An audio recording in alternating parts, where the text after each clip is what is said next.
Hello FEA members, I wanted to speak briefly about the document that you received from Vicki last week in changing potentially your W-4 forms for this lump sum pay that will be on June 19th of this year. So if you need to reference or find the forms, go ahead and open up the email as I just did from Vicki, and you will see 3 attachments, one with some directions, and then the other 2 documents have your federal and your state forms. On the state form, on the federal form, let's take a look at that first.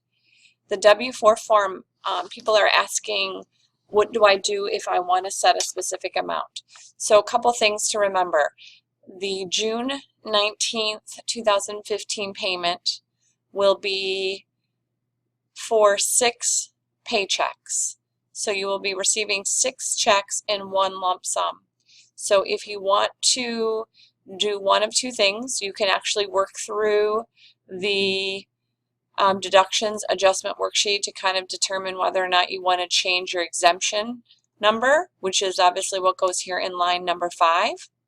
So if you want to make that higher so that less taxes are taken out, you can do that.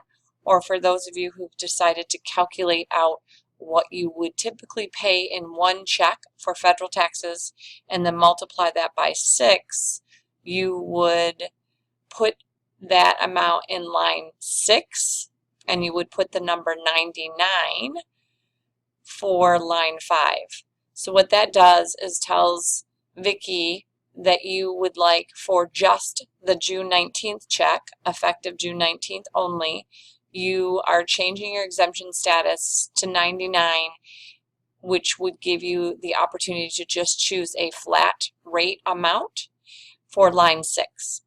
Obviously, you will need to complete this personal information up here, which should be pretty self-explanatory, and you need to make sure that you've signed it and dated it, and it does need to be to Vicki's office by Friday, May 22nd. If you want to change your state form, it is a very similar process. Actually, let me go back to, well, let's stay here for a second so you can see this. If you're hoping to just do it for that one check, make sure you're marking it on the form that it's effective 6/19, or give her a note with the sticky on top of the one that's for the lump sum pay, and then complete an additional form that will return you to original status as these directions state. But on the state form, if you open up that form, you'll see it's very similar. On line 6, you're going to enter 99. 0, which is basically telling them that you're changing your status to want to take out a flat rate. And then on line 7, you can take and put in the amount that you want deducted.